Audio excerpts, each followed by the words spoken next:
Hello everybody and welcome to another video. Today we're going to be going over both the towers and heroes from Kingdom Rush Alliance, what they have shown us so far.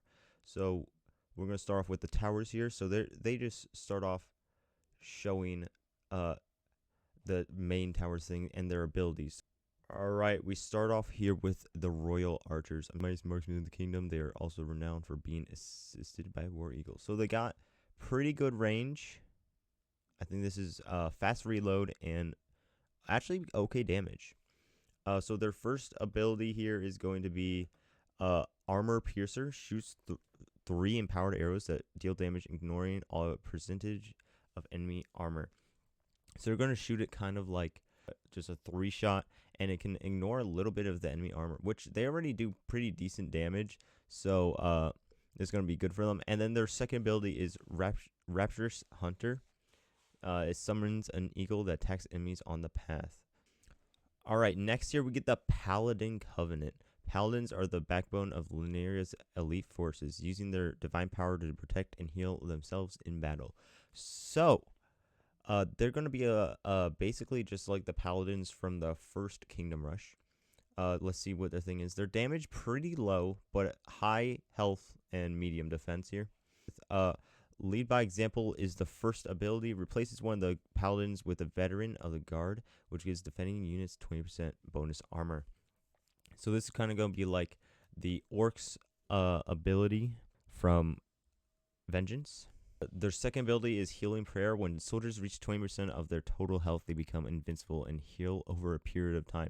These guys are going to be so tanky, and they're going to help out a lot. This is a really good for starting unit.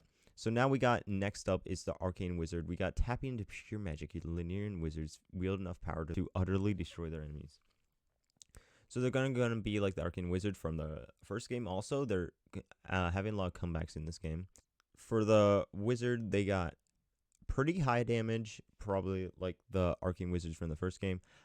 Medium attack speed and medium range. Their first ability is Disintegrate, which is catch a ray that instantly kills the target, deals damage to bosses instead. So this is going to be like the Arcane Wizard's first attack from the first game. And the second thing is Empowerment. Grants a damage buff to nearby towers. Alright, this is, I think, the last of the starting loadout that you start with. This the Tri-Cannon, the Dark Army's newest definition for modern warfare, rains fire and destruction thanks to its multiple cannons. We got big damage. Slow reload, kind of like other artillery towers like they're supposed to be, and okay range, not a lot of range. And then they got 2 abilities here. Let's see what they are. So first off, we got Overheat. The Tri-Cannon's barrels become red hot for a period of time, making bombs leave the scorching area when they explode. And then we got Bombardment. Shoots bombs in rapid succession, covering a wide area and dealing massive area damage. So kind of like the Big Bertha, probably. Yeah, that's going to do a lot of damage. Next up, we got the Arborean Emissary. Got pretty low damage, pretty fast attacking, and a long range. Now, they talk about this later in the video, but the Arborean Emissary is going to do a lot for early games, because these guys are going to give nerfs to enemy people, making them maybe slower or have less armor. Alright, so its first ability is going to be Gift of Nature. Summons whips that heal allies in the area. So this is going to be pretty good. It's just gonna heal your allies. This is going to be a supporting like tower. Bramble Grasps. Grows roots along the path, damaging and stunning enemies. So we got Demon Pay here. It got okay damage, bad HP, and really bad shield. But I think these guys really spawn in really fast. We'll see it in the video. Alright, so the first ability is going to be Big Boss. Spawns a big imp that walks through the path fighting enemies. So it's basically just going to have a stronger one. And then its second ability is Master Exploders. The imp's explosion deals more damage and implies burning. So the imps are going to be kind of kamikaze. They're going to fly out of the thing, attack for a little bit, and then just explode. And so this is going to deal more damage and give a burn. Alright, next up we got the Ballista Outpost. These guys do high damage, low reload, and medium to high range. The tower's first ability is Final Nail. The last shot of the tower deals 50% more damage and stuns the target for 2 seconds. Alright, Scrap Bomb fires Scrap Bomb on great range, dealing damage and leaving debris that slow enemies for 6 seconds. Next up, we have the Dwarven Flame Spitter, and it got medium damage, very slow, and then medium range. Its first ability is Blazing Trail, fires a flame bomb that spreads fire on impact. And then Scorching Torches, columns of fire erupt from the path, damaging enemies and stunning them for a second. Alright, now we come to the Rocket Gunners, and these guys look very cool, what they show in the video, so stay tuned for that. And they got high damage, pretty medium reload, and very long range. The first ability is Phosphoric Coating. Each attack destroys 1% of enemies' armor and deals area damage. This is a very good ability. If you're destroying 1% of their armor every attack, that's pretty good. And aerial damage, that's a really good ability that you want to get early. And then Sting Missiles fires missiles that instantly kill a target, deals high damage to bosses. This is crazy. Next up, we got the Eldritch Channeler. This is like the red laser tower from Vengeance. So it's gonna have high magic damage, low reload, and short range. Let's see its abilities. Alright, its first ability is Power Overflow. The magic ray now extends over 3 additional enemies, slowing them and dealing 25% of the total magic damage to each target. This is a really good ability that you want to get early. Mutation Hex turns a nearby enemy into a powerless sheep. The sheep has 50% of the target's health. That's a pretty good ability also. Next up, we got the Elven Stargazer. It got high magic damage, low reload, and medium range. Event Horizon teleports 3 enemies back down the path. Pretty good. Rising Star. Enemies killed by the tower have a 60% chance of exploding in a burst of 3 stars that target nearby enemies. Next up, we got the new and improved Necromancer. This thing looks insane. They have, I don't know if they buffed it, but it looks really good. Now it can actually stack 3 different skulls. So if it's not fighting, it starts stacking them, kind of like the other mage from its game. It kind of smashed those 2 things together, and now got pretty mid damage, high reload, and high range.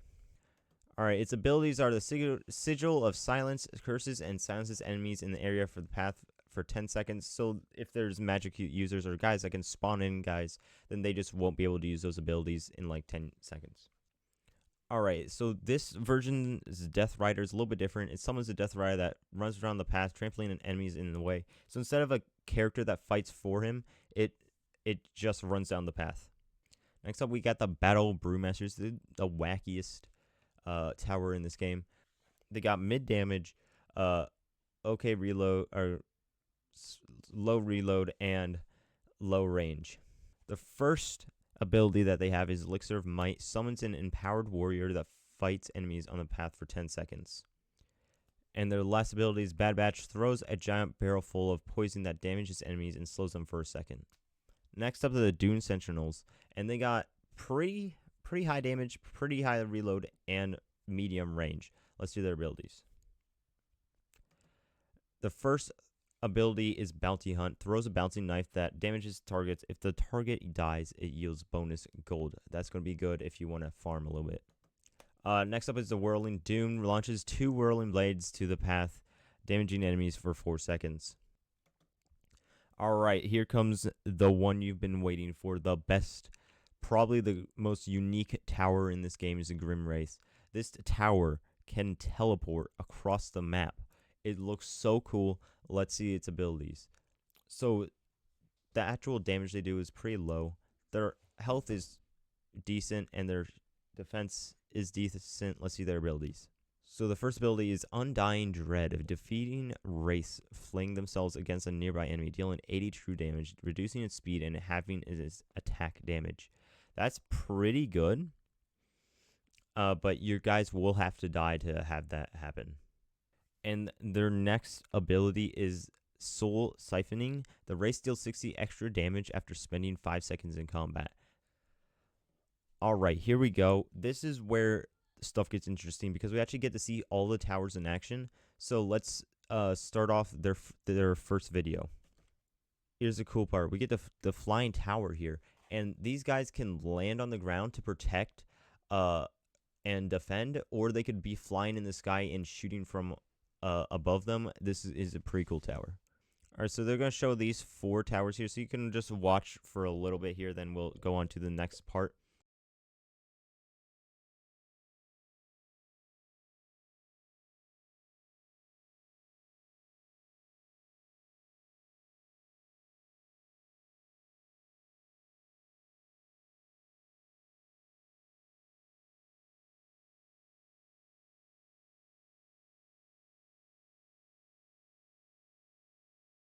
All right, now they're placing in one of these barrel towers, and he's gonna throw these barrels filled with beer filled with beer around the place, and it does good damage.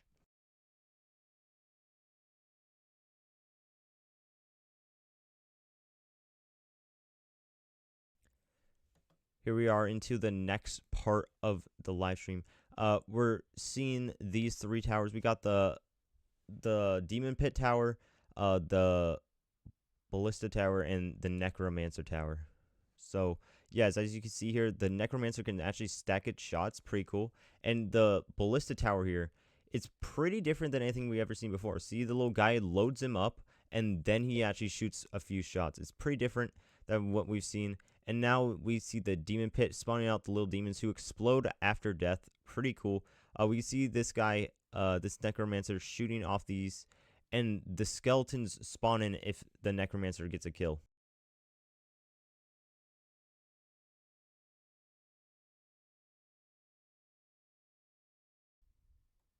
Alright, now they spawn in an Elven Stargazer. Let's see what this thing can do. Alright, so the Elven Stargazer is about to start attacking here. It got pretty low reload speed, but then it just shoots a bunch of lasers out. Pretty cool tower.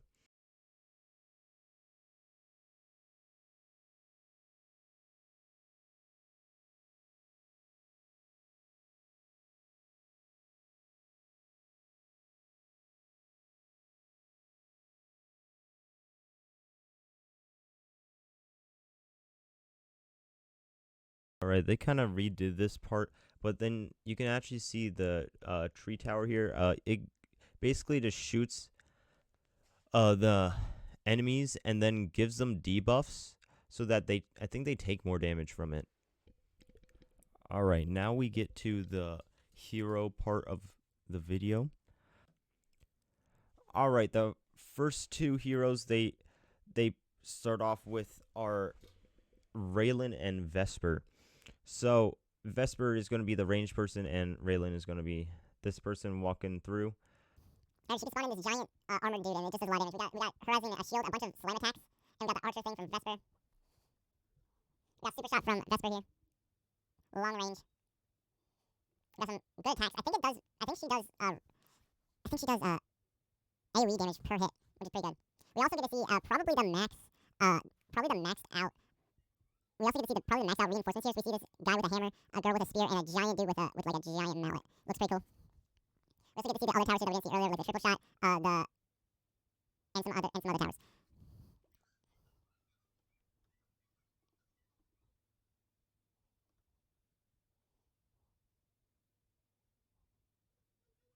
So we get to see Vesper's we get to see her stun thing that she calls out on, and just stuns enemies for a little bit.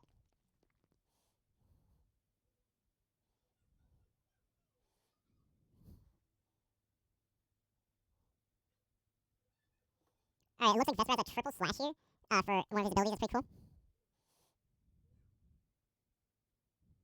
And super slash from Raylan here.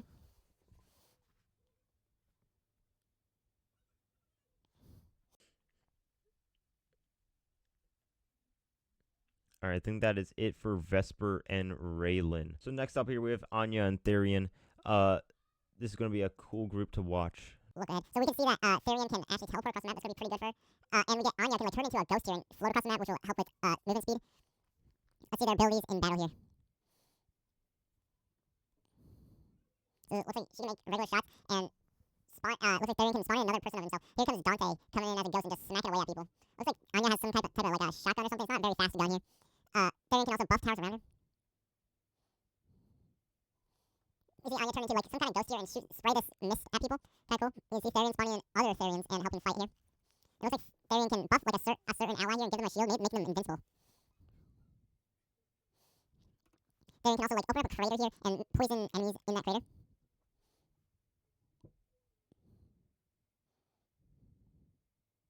Looks like Anya can spawn these bats, which will help them fight probably. Also, it looks like Therian can actually give a shield to the other hero, which is going to help out a lot if you want to make one hero really powerful. If you want to keep Therian around them, that would be pretty cool. So Therian's ability, it's like it takes people to another dimension and also deals damage to them in that other dimension, and looks like can actually just kill them straight off. I'm still not sure what the bats do for Anya here, so let's keep watching.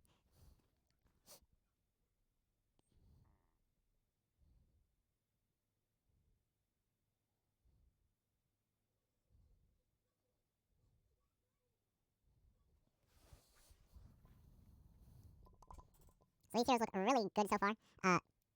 You might want to put them on your team. What are these bats do, man?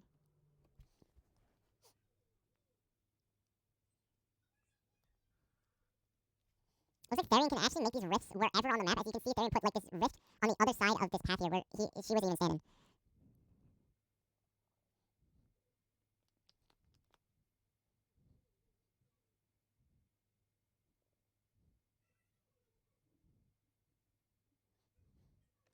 Looks like Therian can actually has a lot of range here. See, as you can place these looks like Therian has a lot of range here and even buffing a tower pretty far away.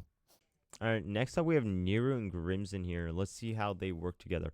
What if Grimson turn into a puddle and like waddle away, like what? And also we see Nero can like ride on some roots I can make. That's pretty cool animations. So we can see Grimson like stab people from far away, even eating a person right there. Somehow gets this, he can turn his arm into like a scythe and attack people. He also, those spikes do a lot of damage. We can see Nero's ability to make roots on the path. Pretty cool. Nero also riding these roots is pretty funny animation. You can shoot this little wispy stuff and deal damage. So you can also make these little fairy guys and they can shoot lasers, kind of like the we can see a big attack there from Nero. He also has this tornado around him, maybe healing himself, maybe healing allies around him, I'm not sure. I don't think he heals allies around him, maybe just himself. That's kind of greedy.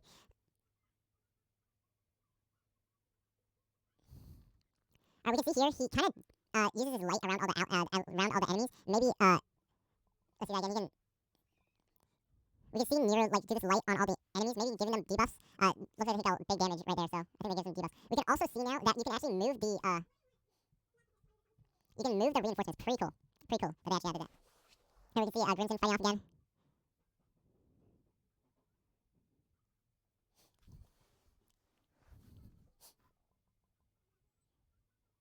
Grimson has like an instant healer. He also has this like kind of smoke bomb thing he uses on himself. I'm not sure what that kind of does.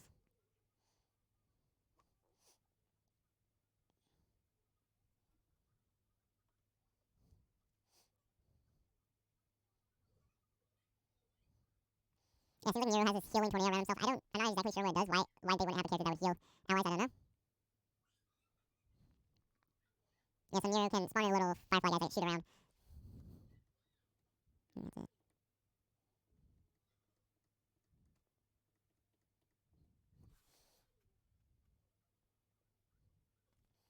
that's it. So Nero's ability is Creeping Death, so it just places this purple goo on the ground that slows enemies, I think, and maybe it might do damage over time. Yeah, it does, definitely does damage over time. Sheesh, that was big damage. Alright.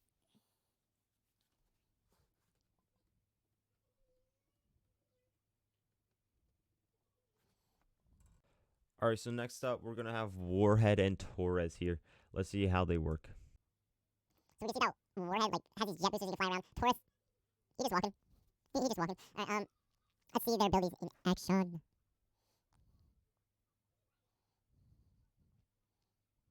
So you can see Warhead, he jumps around, doing big damage. And you see Torres actually spawning in a tower on the path, pretty cool, and we saw Warhead explode right there. Warhead also shoots this giant flamethrower out of his mouth. That does a lot of damage. We can see Torres also spawning in some, like, workers for him. Pretty cool. Warhead kind of explodes around himself, and also you can see the train spawning in there, burning enemies. The jump is pretty cool, except it might put him out of his position where you want him. And you can see his insta-kill here, he just charges up a fire fist and shoots the guy away. Torres, you can see spawning in the tower. The tower kind of breaks over time, though. You see Torres spawning in more people. We see this giant wrecking ball fall on the ground, doing big damage to enemies.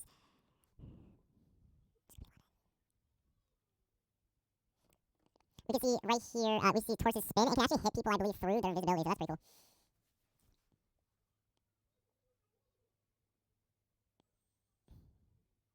We see again, Warhead's instant kill. We see Taurus building a tower again. As a tower, like, kind of throws wrenches from up high or something, and throws it on enemies.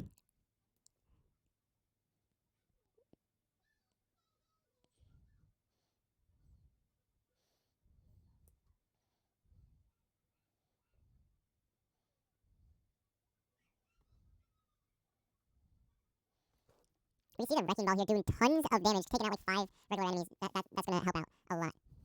We also see the train here, knocking over a few more enemies, doing burn damage and stuff like that. Yeah, pretty cool.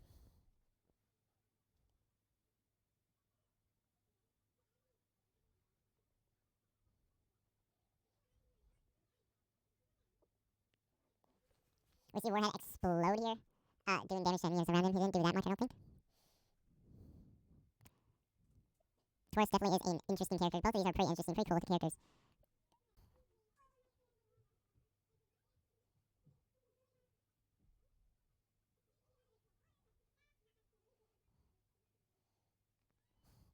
As you can see here, the train actually goes all the way down the path. That's going to do a lot of damage to a lot of enemies if they're on a long path.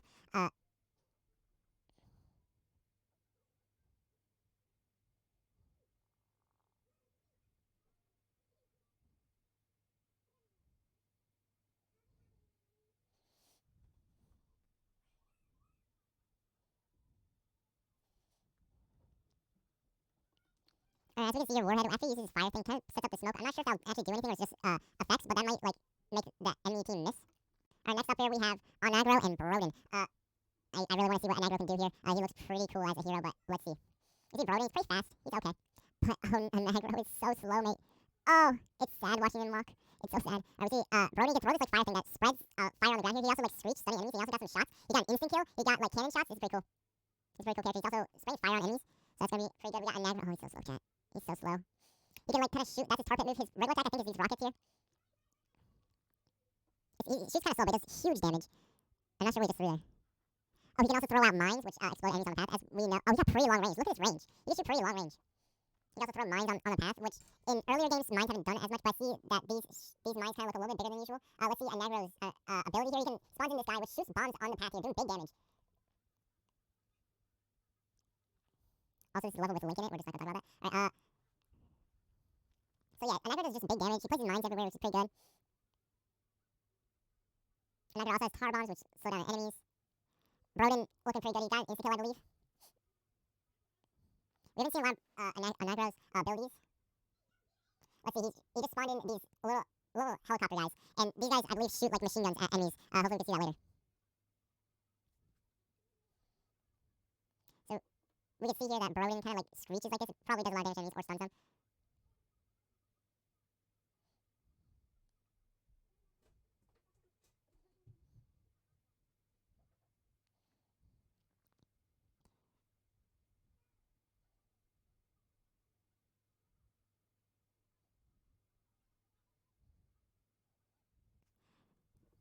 We can see here that we see here that Broden's ability can spawn in these like giant birds here that like swoop in on enemies, dealing damage. That's pretty good, and they actually have long range that they can go and fight. Looks like they might attack the same character at the same time, so that might not be that good. But yeah, it's pretty good. Okay. Onagro is so slow.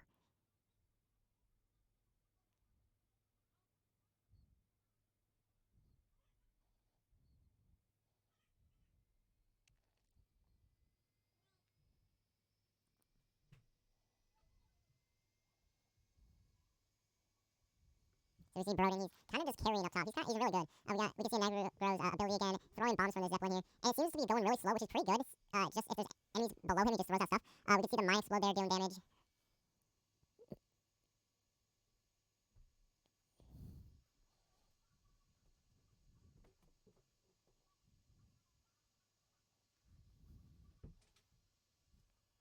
We can see Onagro's final ability spawning in these little helicopter guys. And they come around pretty far range, and they come around and they shoot like machine guns out here. That's pretty cool. Pretty cool. I hope they have more shots than that. Alright, last up, we got the final two dragons here. So we got Lumineer and Cosmere. And let's see their abilities. We see that Lumineer already uses his sword ability and just stabs people all over the place. He also got this other ability that shoots these little fire arrows down the path. Cosmere, why did I say so weird? Cosmere shooting like these crystals here. I think that's an insta kill from Cosmere. We also, oh my, chat, you see this? Look at this. He shoots these spikes that go all the way down the path, basically, doing big damage around, and that's crazy. And we can also see Lumiere shooting this giant triple explosion, and then three little sword guys spawn in, and looks like they stop enemies on the path and deal damage. That's pretty good. Let's see, Cosmere's like, I don't know what this rock does. It's just kind of orbiting right here.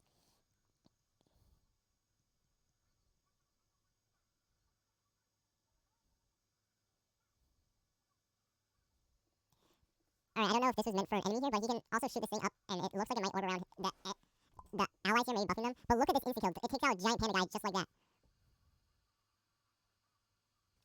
We can also see here that Cosmere probably does more damage and also has area damage compared to Lumiere, who I don't think has area damage. Let's see what happens. Alright, we see Cosmere here using like some kind of breath attack, which stuns enemies. Pretty good, and I think does damage. Okay, we can see again this pulsing thing. This probably debuffs enemies or deals damage to enemies. Another instant kill from Cosmere. Dude, Cosmere is gonna be broken.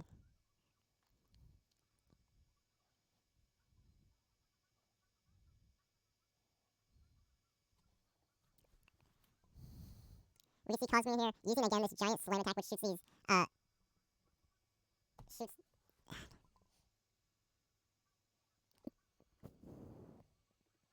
We see his hero ability here, which seems to just stab enemies around the area you choose. Pretty cool.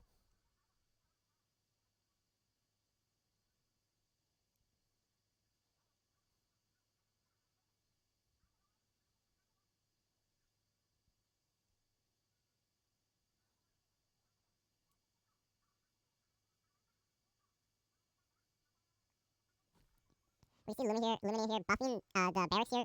May do more damage, I'm not sure. It looks like they're kind of invincible while in that state.